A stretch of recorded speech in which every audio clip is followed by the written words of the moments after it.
നമസ്കാരം, ഞാൻ വേണു പെരുകാവ്. ഞാനിപ്പോൾ നിൽക്കുന്നത് ശ്രീലങ്കയിലാണ്. ശ്രീലങ്കയിലെ രണ്ടാമത്തെ ദിവസമാണ്.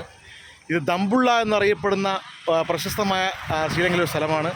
ഈ കാണുന്ന റോഡിന് ഒരു 2000 അടി നടന്നാൽ ദമ്പുള്ള ഇൻ്റർനാഷണൽ സ്റ്റേഡിയത്തിന് മുമ്പിലാണ് എത്തുന്നത്.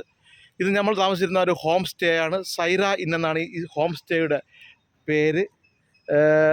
വളരെ ഫ്രണ്ട്ലി ആയിട്ട് ഒക്കെ കൈകാര്യം ചെയ്യുന്ന ഒരു ഹോം സ്റ്റേ ആയിരുന്നു സൈറ ഇൻ എന്ന് പറയുന്നത്.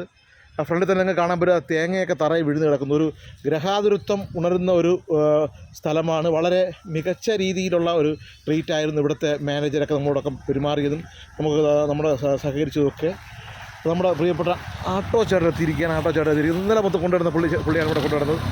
വളരെ മിതമായ റേറ്റിൽ ശ്രീലങ്കയിലെത്തി താമസിക്കാൻ പറ്റിയൊരു ഹോം സ്റ്റേ ആണിത്.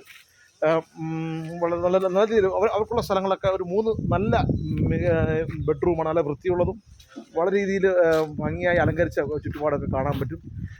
നമ്മുടെ പ്രിയപ്പെട്ട സുഹൃത്ത് ഇന്നലെ നമ്മുടെ ആട്ടയിലൊക്കെ ഈ ചേട്ടൻ നമ്മളെ കൊണ്ട് യാത്രയെ കൊണ്ട് വന്നത്. ചേട്ടൻ്റെ പേരെന്ന് പറഞ്ഞ ചേട്ടാ? പേര് സുനിൽ എന്നാണ് ചേട്ടൻ്റെ പേര്. ഇവിടുത്തെ സ്ഥലനിവാസിയാണ്. നല്ല രീതിയിൽ ഇടപാടായിരുന്നു.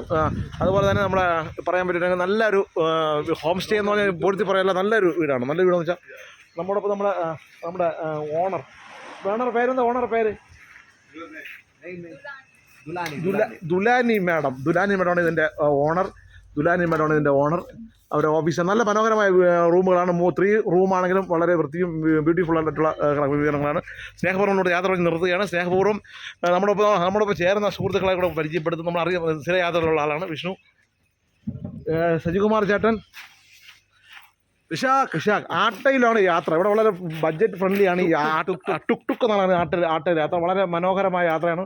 വളരെ ബുദ്ധിമുട്ടില്ലാത്ത രീതിയിൽ എല്ലാ ഫ്രണ്ട്ലി ആയിട്ട് മുമ്പോട്ട് പോയിക്കാണ്. സ്നേഹപൂർവ്വം കൂടുതൽ ദീർഘിപ്പിക്കുന്ന അടുത്ത യാത്ര സ്ഥലത്തിൽ എത്താനുള്ളതുകൊണ്ട് നിർത്തുന്നു. സ്നേഹപൂർവ്വം വേണു പെരുകാവ്.